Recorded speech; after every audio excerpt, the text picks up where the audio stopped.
ternak tikus putih, usaha kecil yang dicari laboratorium dan reptil. Sebelum lanjut, yuk klik tombol subscribe dan share, serta like, biar nggak ketinggalan video terbaru dari kami. Dan kalau kamu suka, bisa klik tombol thanks atau terima kasih di kanan bawah ya. Dan juga kalau kamu punya ide tema video berikutnya, langsung aja tulis komen di bawah ya. Yuk kita lanjut lagi. Aku mau mulai dengan jujur, kalau beberapa tahun lalu, ada yang nawarin aku usaha ternak tikus putih. Kemungkinan besar aku bakal ketawa dulu, lalu pura-pura sibuk, dan pelan-pelan menghilang. Bukan karena aku sok suci, tapi karena di kepalaku waktu itu, usaha harus kelihatan keren, harus kelihatan bersih. Minimal kalau ketemu teman lama, bisa cerita sambil dada dibusungkan sedikit. Padahal kenyataannya, dompetku waktu itu kempes. Tagihan jalan terus, dan kata motivasi tidak pernah bisa bayar listrik gitu. Sampai di satu fase hidup di mana kamu capek mikir, capek ngeluh, dan capek pura-pura kuat. Di fase itu, aku nemu cerita orang ternak tikus putih. Awalnya aku jijik, serius, aku baca sambil ngerut, tikus putih diternak. Otakku langsung ngebayangin hal-hal yang tidak enak, bau, kandang, komentar tetangga yang hobinya kepo. Tapi entah kenapa, aku lanjut baca. Ternyata tikus putih ini beda. Bukan tikus got yang hidupnya random. Ini tikus yang bersih, terawat dan punya pasar yang jelas. Dipakai buat pakan reptil, dipakai buat penelitian, dipakai buat edukasi, dan yang bikin aku berhenti mikir, permintaannya itu jalan terus. Bukan musiman, bukan karena tren, bukan karena viral. Di situ aku ketampar pelan. Selama ini aku sibuk nyari usaha yang kelihatan pintar. Padahal pasar cuma nyari yang dibutuhkan. Aku jadi mikir, kenapa usaha kayak gini jarang dibahas? Kenapa tidak pernah nongol di seminar mahal? Kenapa tidak pernah masuk konten motivator yang bajunya licin? Jawabannya sederhana, karena tidak menjual mimpi tapi menjual fungsi. Dan masalahnya, fungsi itu tidak seksi. Orang lebih suka usaha yang bisa dipamerin.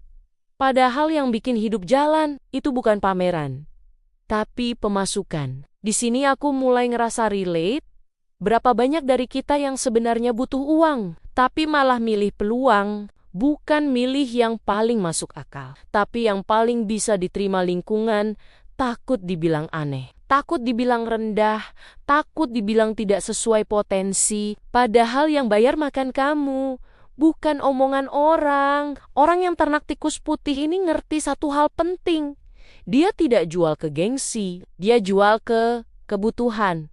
Pasar itu jujur, kalau butuh ya beli, kalau tidak butuh ya lewat. Pasar tidak peduli kamu lulusan mana, tidak peduli fit kamu estetik atau tidak. Yang penting barangnya ada, kualitasnya konsisten, dan bisa dikirim. Aku sempat mikir sambil senyum sendiri.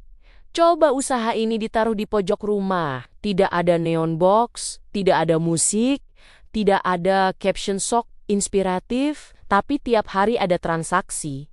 Dan lucunya, orang-orang yang dulu meremehkan biasanya berubah sikap pas tahu hasilnya. Dari yang awalnya bilang, ngapain sih usaha begitu? Jadi, wah sekarang sibuk ya. Padahal tikusnya tetap sama. Yang berubah cuma persepsi, dan di titik itu, aku sadar. Mental itu lebih penting dari modal. Karena usaha anti-mainstream, bukan soal teknisnya, tapi soal kuat tidaknya kamu berdiri di tengah omongan. Setiap tikus yang lahir itu bukan cuma hewan, tapi jadi sebuah simbol. Simbol bahwa rezeki bisa datang dari arah yang tidak kita banggakan. Dan tidak apa-apa. Tidak semua usaha harus dipahami orang. Tidak semua kerja harus bikin orang tepuk tangan. Yang penting satu, kamu bisa hidup, kamu bisa bertahan, dan kamu tidak nyusahin siapa-siapa.